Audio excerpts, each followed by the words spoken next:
आप देख रहे हैं कि बसें जो हैं पिछले 5 साल में किस प्रकार से करोड़ों रुपए का कंडम हो चुका है, लेकिन मैं चाहता हूं कि हमारे वैशाली नगर विधानसभा में और दुर्ग जिले में जो है सिटी बस फिर से शुरुआत हो जाए।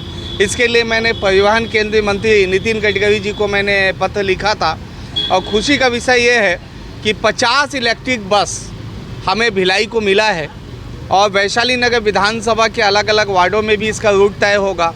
इसके साथ में तीजहारीन हमारी माता और बहनें, आज तीजा के अवसर पर मैं बधाई उनको एक गिफ्ट देना चाहता हूं कि अगले बार जब वो तीजा में जब जाएंगी तो इलेक्ट्रिक बस से अपने घर तक जाएंगी। ये सभी क्षेत्रों में इसका चलेगा।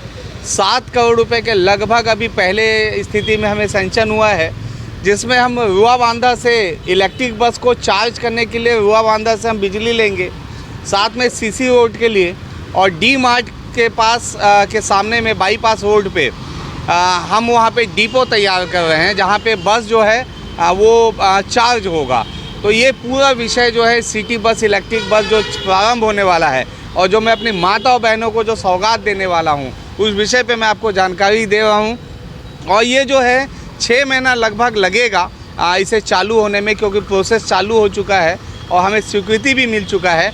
लेकिन इसको मैं साल भर मानता हूँ, क्योंकि अगले तीजा को ही इसका मैं उद्घाटन करूँगा मैं, और बहुत जल्द भिलाई में जो है आपको city bus electric city bus आपको दिखेगा। आज तीजा के अवसर पे मैं सभी तीजहारीन माता बहनों को मैं ये गिफ्ट आपको देता हूँ।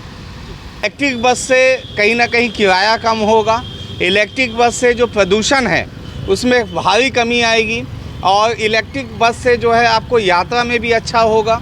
कई लोगों को बसों में हम लोग अधिकतर देखते हैं कि वोमिटिंग की शिकायत होती है, वो डीजल के धुएँ से होती है।